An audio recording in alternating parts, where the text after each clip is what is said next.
Привет, друзья! Сегодня я хотел прогуляться по микрорайону Солнечный. Вот отсюда мы начнем. И пока мы гуляем, да, вот тут, конечно, возле торгового центра выглядит все довольно не очень. Но то такое. В общем, решила здесь прогуляться и рассказать вам последние новости, которые произошли в Украине. Надеюсь, вам будет интересно. Первая новость, о которой я хотел бы рассказать, это то, что во время празднования Дня города в Новомиргороде, это небольшой город в Кировоградской области, одна из команд по стритболу выступила под названием «Гитлеровцы». Первое, я уверен, что вы подумали, что это, наверное, послышалось. Либо шутка какая-то. Но нет, не послышалось. И не шутка. Действительно, такое было всего лишь несколько дней назад. Хотел еще добавить, что это были школьные команды 9-10 класс. И хочу показать часть интервью Игоря Немировского, который первым озвучил эту ситуацию в Facebook. Это видео с канала Анатолия Шария. Ребенок, между прочим, очень хорошо учится в школе, висит на доске почета. По словам отца, у него 12 баллов по истории, там в комментариях, наверное, читали тоже, да? И он мне сказал: да, я знаю, кто такой Гитлер. Да, я знаю, чем он занимался. Да, я знаю, сколько людей погибло на территории Новомиродского района и в Украине. Говорю: зачем ты назвал? Я так хотел назвать. То есть это не был разговор того, что мы неудачно пошутили. Ссылку на полное видео я оставлю в описании к этому видео. А в это же самое время во Львове, на Украине, демонтировали последние фигуры открытого в 1970 году монумента славы Советской армии. Монумент славы во Львове был открыт в мае 1970 года. Он посвящен победе над нацизмом и изображает солдата и родину-мать. Сейчас монумент находится в музее «История террора». У меня есть телеграм-канал, и там я периодически публикую новости, которые так или иначе связаны с тем, что я показываю. Я предлагаю вам подписаться, а также там есть видео касательно нацизма в Украине. То есть он или нет его, как же на самом деле обстоят дела. Я советую вам перейти на этот телеграм-канал, на мой телеграм-канал, ссылку я оставлю в описании, и посмотреть это видео о том, есть ли нацизм в Украине. К сожалению, по правилам YouTube я не могу подобное видео выкладывать на канале. Поэтому добро пожаловать в Telegram, посмотреть это там. Неважно, откуда вы, с какой страны, с Украины, с России или с другой страны, я уверен, что много фактов, которые вы увидите в этом видео, вы никогда не знали. Даже живя здесь, в Украине, вы просто этого не знали. Поэтому то, что происходит с этими школьниками, то, что они назвали свою команду гитлеровцы, после просмотра этого видео для вас не будет ничего удивительного, почему это произошло. Следующая интересная новость — это то, что Верховную Раду Украины внесли предложение об изменениях в закон о гражданстве Украины, предполагающие его автоматическую утрату в случае добровольного получения гражданства Российской Федерации.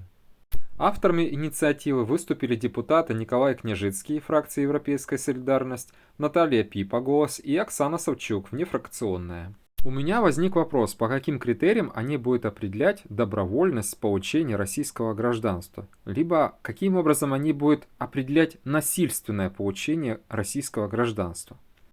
Ну и возможно эти депутаты не в курсе, но в 2020 году 409 549 украинцев получили российское гражданство. Об этом свидетельствуют данные МВД Российской Федерации.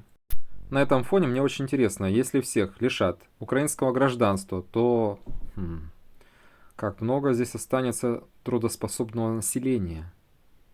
Это очень хороший вопрос. Ну вот знаете, что меня по-настоящему радует? Это то, что несмотря на то, что в стране есть проблемы, несмотря на то, что коммуналка растет каждый месяц, правительство продолжает думать и беспокоиться о своем народе. Поэтому граждан Украины отныне могут лишить жилья за долги по коммуналке. Выселение происходит в случае, если никаких других материальных средств у неплательщика нет. Арест на жилье происходит в случае, если сумма превышает 20 минимальных зарплат. Это около 100 тысяч гривен. Ну и напомню, что есть видео на канале, где я говорил, какая коммуналка сейчас в Украине и какая пенсия сейчас в среднем в Украине. И что, по сути дела, коммуналка гораздо выше, чем получаемая пенсия у пенсионеров. Ссылку на видео я также вставлю в описание к этому ролику. Но знаете, как она говорится, не хлебом единым. Поэтому Рада приняла закон о национальном сопротивлении, который по сути создает мини-армии Зеленского по всей Украине. Формировать добровольческие армии в регионах по закону можно будет уже сейчас, без всякого объявления войны. Эти люди будут вооружены как за счет бюджета, так и получат право использовать свое собственное оружие. И вот у меня вопрос. Кто будут эти люди? Это будут просто люди с улицы?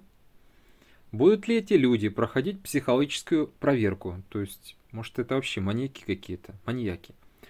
И также у меня вопрос. А что они будут делать? Для чего вообще это все происходит? Почему это все происходит? Друзья, вот сказал бы я, что я понимаю, что теперь будет в Украине. Но в реальности я не понимаю.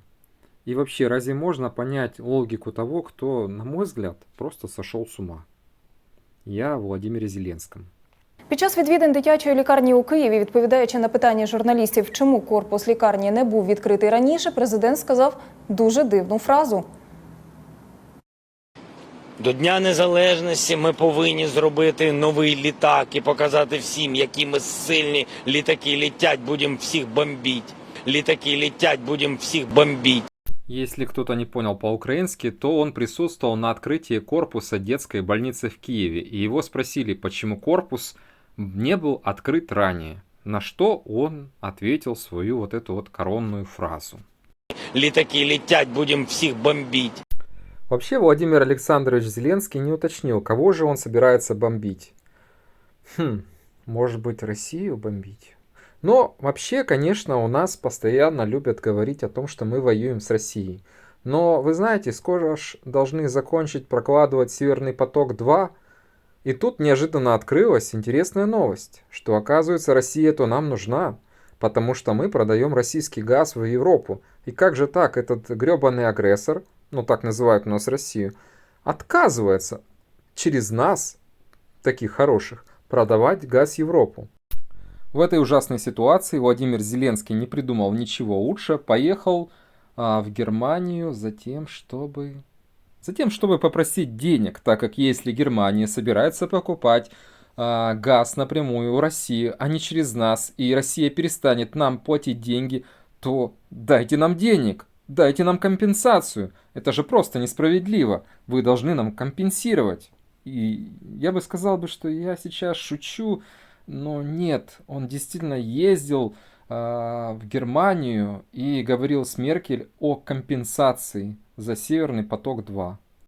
На что фрау Меркель ответила, что да, конечно, мы вас очень любим, поддерживаем, вы вообще такие красивые, классные, прикольные, но денег не дадим. Ну, просто потому что не дадим. На этом фоне в Украине объявили тотальную зраду, так как, получается, нас предала и Германия, и США, которые не смогли таки остановить Северный поток. А также советник главы Офиса президента Украины Алексей Арестович дал интересное интервью, в котором он сказал, что раз США не может нам помочь в войне, в борьбе с Россией, то нам поможет в этом Китай. И вот нас начали говорить о том, что все, Китай наше все, Китай, вот Китай это да. В отличие от этой Германии всякой там. Ну, правда, наверное, Китай вообще не слыхал о том, что ему нужно будет помогать Украине. На этом фоне еще более интересной и примечательной кажется новость о том, что глава фракции «Слуга народа», это правящая партия в Украине, Давид Арахамия дал интервью китайскому изданию, в котором он не пожалел комплиментов коммунистической партии Китая. Мол, принципы «Слуги народа» и коммунистической партии Китая совпадают, поскольку их лозунгом является служение народу. Это очень интересно, что особенно с учетом того, что в Украине идет декоммунизация, отрицание коммунизма и более того, что вообще все, что связано с коммунизмом, пропагандой коммунизма в Украине наказывается, даже уголовно наказывается. Итак, на первый взгляд кажется, что Украина ситуации, когда все стали вдруг из друзей врагами, решила переориентироваться на Китай и получить какие-то китайские инвестиции. Но на самом деле я сомневаюсь, что Украина всерьез на них рассчитывает, потому что до этого была ситуация с Motor Sich, когда Китай вложил огромные инвестиции в это украинское предприятие, после чего пришел ответ из США, где США прямо сказали, что вы не имеете права работать с Китаем, так как Китай это наши враги. После этого Украина наложила санкции на Motor Sich, СБУ их арестовала, и сейчас Китай требует компенсации около $3 миллиардов за нанесенный ущерб. То есть вся вот эта ситуация с Китаем больше похожа на какой-то шантаж Запада, что если если вы не с нами, если вы не хотите нам помогать, то мы вот сейчас Китаю, тогда уж вы узнаете, каковы мы. Но если честно, я вообще не знаю, кто хочет работать с шантажистами. Серьезно, ребят, это просто жесть. Ну что ж, друзья, вот такие у нас были последние интересные новости в нашей Украине. Надеюсь, вам было интересно об этом всем узнать. Если было интересно, то ставьте лайк, подписывайтесь на канал и до скорых встреч. Пока.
Thank you.